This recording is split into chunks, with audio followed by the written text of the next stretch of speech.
এর ধর্মী মাহফিলের শতবর্ধক সভাপতি, আজকের এই ওয়াজ মাহফিলের মাননীয় প্রধান বক্তা, একটু আগে যেটা অত্যন্ত সুন্দর বক্তব্য রেখেছেন, ওয়াজ করেছেন, আলহামদুলিল্লাহ, আল্লাহ পাক ওনাকে হায়দারাজ করুন।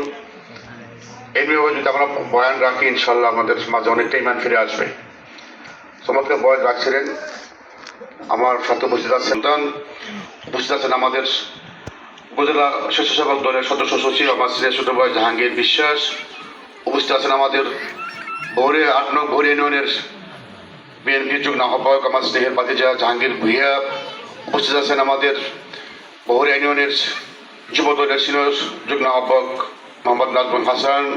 উপস্থিত আছেন আমাদের 3 নং ওয়ার্ডের বেগপাড়া আঞ্চলিক অফিসের আহ্বায়ক আব্দুর রহিম এবং সদস্য সচিব মোহাম্মদ মহর সহ আমার এলাকার সম্মানিত উপস্থিত, আসসালামু আলাইকুম ওয়া রাহমাতুল্লাহি ওয়া বারাকাতুহু। এটা কোরআনের মাহফিল, এখানে আমার তেমন কিছু বলার একটা বাড়ির একটা মাহফিল। সামনে নির্বাচন আসছে, আমরা সবাই জানি 12 তারিখে নির্বাচন। আমাদের হুজুর বলেছেন একজন ন্যায়পরায়ণ বাদশার দরকার আমাদের দেশের জন্য।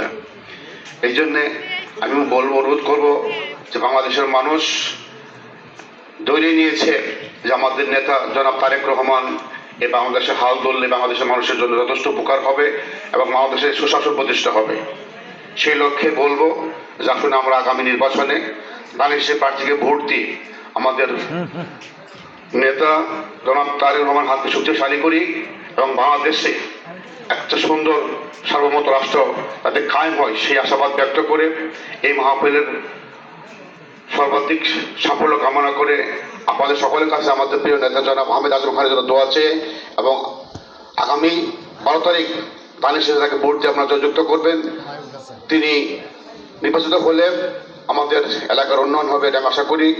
পর্দার আলে যে সমস্ত মায়েরা রয়েছেন, বোনেরা রয়েছেন, তাদেরকেও বলবো ইনশাআল্লাহ আমরা যেন সবাই আগামী 12 তারিখ বাংলাদেশে ভোট দিয়ে এই কথা বলে সকলের প্রতি আমার সালাম এবং দলের পক্ষ থেকে সালাম জানিয়ে, বিশেষ করে আমাদের প্রিয় নেতা জনাব আহমেদ আজম খানের পক্ষ থেকে সালাম জানিয়ে আমি আমার কথা শেষ করছি। আল্লাহ হাফেজ, সকলকে ধন্যবাদ। আসসালামু আলাইকুম ওয়া রাহমাতুল্লাহি ওয়া বারাকাতুহু।